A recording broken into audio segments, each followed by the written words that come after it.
Everyone, this is the concept regarding shapes of the short run cost curves.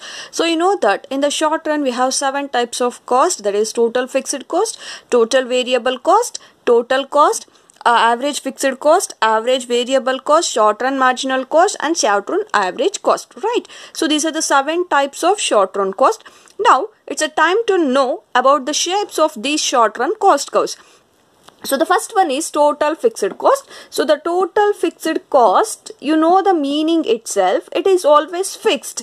Haudalva? So if fixed cost annodrille helta ide, whatever may the output, the cost will remain fixed. So that is what we call total fixed cost. So whatever may change in the output, the total fixed cost will remain the same.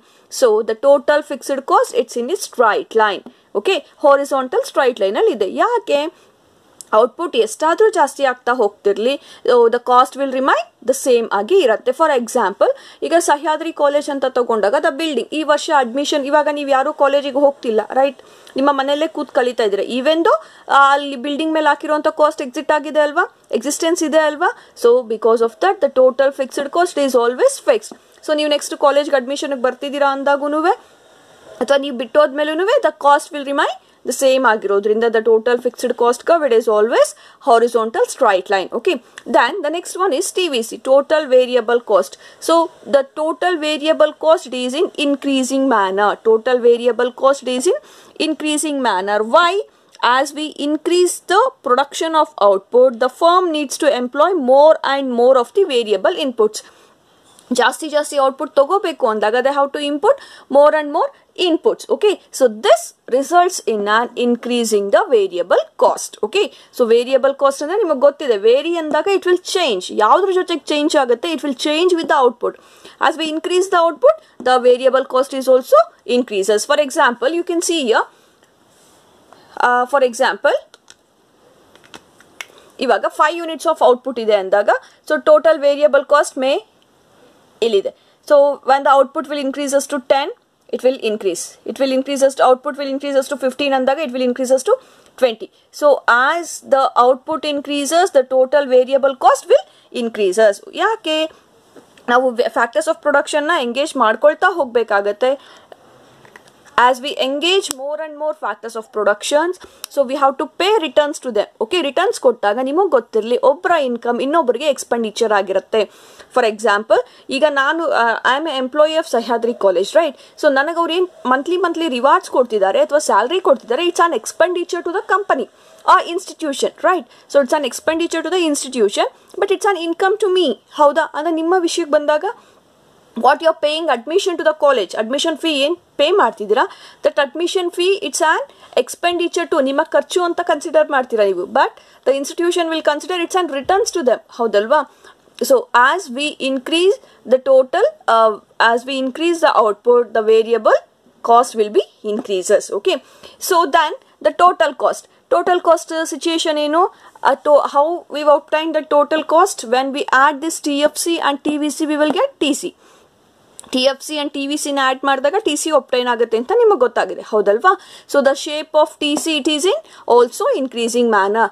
Even ದೋ TFC constant ಆಗಿದೆ, but variable cost increase ಆಗ್ತಾ ಹೋಗೋ ಶೇಪಲ್ಲೇನೆ total cost increasing ಆಗ್ತಾ ಹೋಗುತ್ತೆ. ಯಾಕೆ total cost increase ಆಗ್ತಾ ನೀವು ಕೇಳ್ಬೋದು, ma'am total fixed cost constant ಆಗಿದೆ ಬಟ್ TC ಯಾಕೆ ಇನ್ಕ್ರೀಸಿಂಗ್? ಇದು ಮರ್ಜಿಂಗ್ ಅಲ್ವಾ? ಮರ್ಜಿಂಗ್ ಆದಾಗೂ ನೋಡಿ ಇಟ್ ಸ್ಲೋಪ್ ವಿಲ್ ಡಿಕ್ರೀಸ್, ಇಲ್ಲಷ್ಟು ರ್ಯಾಪಿಡ್ ಆಗಿ ಇನ್ಕ್ರೀಸ್ ಆಗಿಲ್ಲ, ಹೌದಾ? Because total fixed cost it is fixed ಆಗಿದೆ. When we add this to the TC will obtain. So TVC increasing manner ಅಲ್ಲಿ ಇರೋದ್ರಿಂದ TCನುವೆ it is in increasing manner. Okay, clear ಆಗಿದೆಯಾ? So TFC straight line ಅಲ್ಲಿ ಇರುತ್ತೆ, TVC it is in increasing manner and TC it is also increasing manner. So ಈ diagram ಅಲ್ಲಿ OX axis output ನ consider ಮಾಡಿದೀವಿ, OY axis ಅಲ್ಲಿ we are considering cost. So the shape of TFC is straight line, the shape of TVC is increasing manner and the shape of TC is also an increasing manner. Okay, ಇದು clear ಆಗಿದೆಯಾ? Now the shape of average fixed cost. The next one is average fixed cost. Okay, so the shape of average fixed cost is rectangular hyperbola. Okay, the shape of average fixed cost is rectangular hyperbola. Why it is in rectangular hyperbola? ಯಾಕಿದು rectangular hyperbola ಅಲ್ಲಿದೆ? Because as we multiply any output, any quantity with AFC, ಯಾವುದೇ ಕ್ವಾಂಟಿಟಿನ ನಾವು AFC ಜೊತೆಗೆ obtain multiply ಮಾಡಿದಾಗ we will get TFC. Okay, so TFC obtain ಆಗಬೇಕು ಅಂದರೆ ನಿಮಗೆ ನಾನು ಶಾರ್ಟ್ಕಟ್ಟಲ್ಲಿ ಹೇಳ್ಕೊಟ್ಟಿದ್ದೆ, AFC into Q ಮಾಡಿದಾಗ TFC ಒಪ್ಟೈನ್ ಆಗ್ತಾ ಹೋಗುತ್ತೆ, ಹೌದಲ್ವಾ? So any value as we multiply any quantity with AFC we will get TFC ಆಗಿರೋದ್ರಿಂದ the shape of AFC curve is the shape of average fixed cost curve is rectangular hyperbola. Okay, so idu yav shape alli irutte? The shape of average fixed cost curve is rectangular hyperbola. Idu clear agidya? So the shape of TFC is straight line. The shape of total variable cost is increasing manner. The shape of total cost is increasing manner. The shape of AFC curve is rectangular hyperbola. Okay, ಇದು clear ಆಗಿದೆಯಾ? Now the next one is AVC, average variable. Next one is AVC. The AVC curve looks like a U-shaped curve. So AVC curve heng appear ಆಗ್ತಾ ಇದೆ? It is appearing like U-shaped curve. Why it is in U-shaped curve? Increasing returns ಇದ್ದಾಗ, when a firm is enjoying more output than its inputs ಜಾಸ್ತಿ ಕಮ್ಮಿ ಇದ್ದು outputs ಜಾಸ್ತಿ ಇದ್ದಾಗ ಆಗ firm increasing returns to scale ಇರುತ್ತೆ, ಅಂದರೆ ಕಾಸ್ಟ್ ಅವಾಗ ಡಿಕ್ರೀಸ್ ಆಗ್ತಾ ಬರ್ತಿರುತ್ತೆ. Okay, when the cost is decreasing the firm will enjoy more output. When output ಕಮ್ಮಿ ಆಗ್ತಾ ಬರ್ತಿದೆ ಅಂದಾಗ the cost will increases. Okay, so increasing returns to scale operate ಆಗ್ತಿದೆ ಅಂದಾಗ the firm will enjoy more output. So ಆವಾಗ cost decrease ಆಗ್ತಾ ಬರ್ತಾ ಇದೆ. Average variable cost is decreasing. Then constant ಆದಾಗ ಈ ಲೈನ್ನ ನೀವು ನೋಡ್ಬೋದು. ಆ್ಯಂಡ್ ವೆನ್ ಔಟ್ಪುಟ್ ಕಮ್ಮಿ ಆಗಿ ಕಾಸ್ಟ್ ಇನ್ಕ್ರೀಸ್ ಆಗ್ತಾ ಹೋಗಿದಾಗ then it is in decreasing returns to scale. ಇಲ್ಲಿ ಅಪಿಯರ್ ಆಗುತ್ತೆ. So this is increasing returns to scale, this is constant returns to scale, and this is diminishing returns to scale. ಅಂದರೆ ನೀವು observe ಮಾಡಬೇಕು, cost ಕಮ್ಮಿ ಆಗ್ತಿದೆ, ಫರ್ಮ್ಗೆ ಬರುವಂಥ output ಜಾಸ್ತಿ ಆಗ್ತಾ ಇದೆ, ರಿಟರ್ನ್ಸ್ ಜಾಸ್ತಿ ಆಗ್ತಿದೆ ಅಂದಾಗ increasing returns to scale operational ಇರುತ್ತೆ. Okay, so the shape of average variable cost is U shaped curve. ಯಾಕೆ ಯು ಶೇಪ್ಡ್ ಇದೆ? ಔಟ್ಪುಟ್ ಜಾಸ್ತಿ ಇದ್ದಾಗ ಫರ್ಮ್ಗೆ ರಿಟರ್ನ್ಸ್ ಜಾಸ್ತಿ ಇರುತ್ತೆ, ಆವಾಗ ಕಾಸ್ಟ್ ಕಮ್ಮಿ ಇರುತ್ತೆ ಇನಿಷಿಯಲ್ ಲೆವೆಲಲ್ಲಿ. Then it will reach the constant, then it will increases. ಯಾಕೆ ಇನ್ಕ್ರೀಸ್ ಆಯಿತು? ಒಂದೇ ಫರ್ಮಲ್ಲಿ ಫಾರ್ ಎಕ್ಸಾಂಪಲ್ ಕಂಪನಿ ಅಥವಾ ಫಾರ್ಮಲ್ಲಿ ಎಂಪ್ಲಾಯ್ ಆಗಿರುವಂಥ ಎಂಪ್ಲಾಯೀಸ್ ಎಫಿಷಿಯನ್ಸಿ ಕಮ್ಮಿ ಆಗ್ಬೋದು, ಅಥವಾ ಪ್ರೊಡಕ್ಷನ್ ಕೆಪಾಸಿಟಿ ಕಮ್ಮಿ ಆಗ್ತಾ ಹೋಗ್ಬೋದು. ಆಗ cost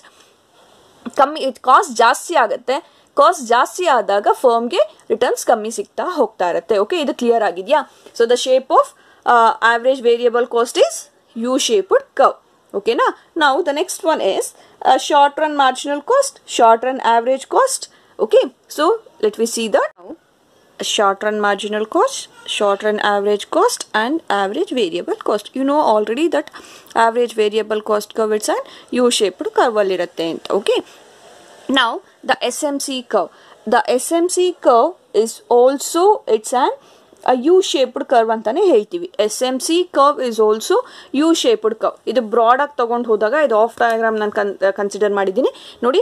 if we consider like this, if we draw like this, it is also A U-shaped curve. Okay, so the SMC curve, it is also an U-shaped curve. Why it is U-shaped? ಯಾಕೆ ಇದು U-shaped ಇದೆ? Like AVC. What is SMC? Addition ಏನಾಗ್ತಾ ಹೋಗ್ತಾ ಇರುತ್ತೆ? Marginal cost, which means addition to the total cost is consider as marginal cost, ಹೌದಲ್ವಾ? So ಯಾವಾಗ addition ಮಾಡ್ತಾ ಹೋಗ್ತಾ ಇರ್ತೀವಿ, ಯಾವಾಗ ಫರ್ಮ್ ಪ್ರೊಡಕ್ಷನ್ನ ಜಾಸ್ತಿ ಮಾಡ್ತಾ ಹೋಗುತ್ತೋ ಆವಾಗ ಅಡಿಷನ್ ಆಗ್ತಾ ಇರೋವಂಥದ್ದು ಜಾಸ್ತಿ ಇರುತ್ತೆ. So increasing returns to scale operational ಇದ್ದಾಗ ಕಾಸ್ಟ್ ಡಿಕ್ರೀಸ್ ಆಗ್ತಾ ಹೋಗ್ತಾ ಇರುತ್ತೆ. Then constant returns to scale ಇದ್ದಾಗ ಇದು ಸ್ಯಾಚುರೇಷನ್ ಬರುತ್ತೆ. Then diminishing returns to scale ಹೋದಾಗ ಕಾಸ್ಟ್ ಇನ್ಕ್ರೀಸ್ ಆಗ್ತಾ ಹೋಗ್ತಾ ಇರುತ್ತೆ. ನೆನ್ಪಿಟ್ಕೊಳ್ಳಿ, ಕಾಸ್ಟ್ ಇನ್ಕ್ರೀಸ್ ಆಗ್ತಾ ಇದೆ ಅಂದಾಗ ದ ಫರ್ಮ್ಗೆ ಬರುವಂಥ ಪ್ರೊಡಕ್ಷನ್ ಕಮ್ಮಿ ಆಗ್ತಾ ಇರುತ್ತೆ, ಅಥವಾ ಔಟ್ಪುಟ್ ಕಮ್ಮಿ ಆಗ್ತಾ ಇರುತ್ತೆ, ಅಥವಾ ಎಕ್ಸ್ಪೆಂಡಿಚರ್ ಜಾಸ್ತಿ ಆಗ್ತಾ ಹೋಗ್ತಾ ಇರುತ್ತೆ. The shape of SMC curve is, it's an U-shaped curve. Then SCAC, short run average cost curve, is also an U-shaped one. ಯಾಕೆ? even though as we increase the production, we need to engage more and more more and more inputs. Okay, so output na ಜಾಸ್ತಿ ಮಾಡ್ಕೋಬೇಕು ಅಂದಾಗ inputs na ಜಾಸ್ತಿ ಮಾಡ್ತಾ ಹೋಗಬೇಕಾಗುತ್ತೆ. inputs na ಯಾವಾಗ ಜಾಸ್ತಿ ಮಾಡ್ತಾ ಹೋಗ್ತೀವೋ, so we need to pay more salaries to them. So short run average cost is also an U-shaped curve. Okay, so here there is a point that so both SMC and AVC will start with the same point.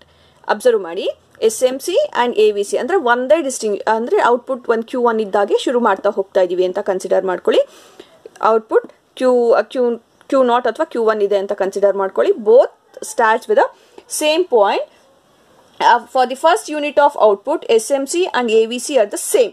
Okay, both SMC and AVC will start with the same point.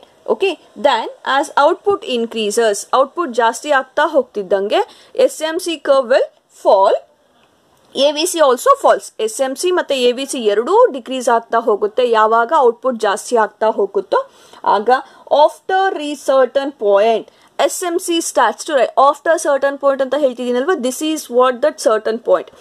after this certain point SMC starts to increases. Okay, so ಯಾವಾಗ SMC rising ಆಗ್ತಾ ಹೋಗುತ್ತೋ AVC continues to fall. So ಇಲ್ಲಿ ನೋಡಿ, ಇಲ್ಲಿ ಇದು SMC increasing manner ಶುರು ಆಯಿತು, but AVC still it is in falling.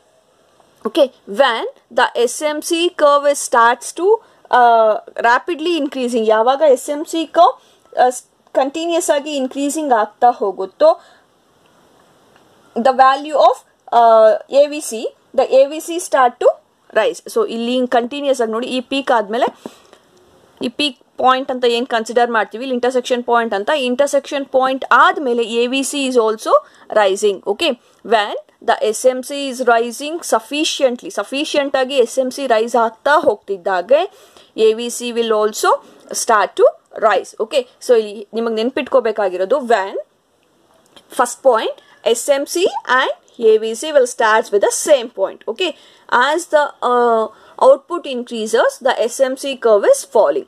After a certain point, the SMC curve is rising.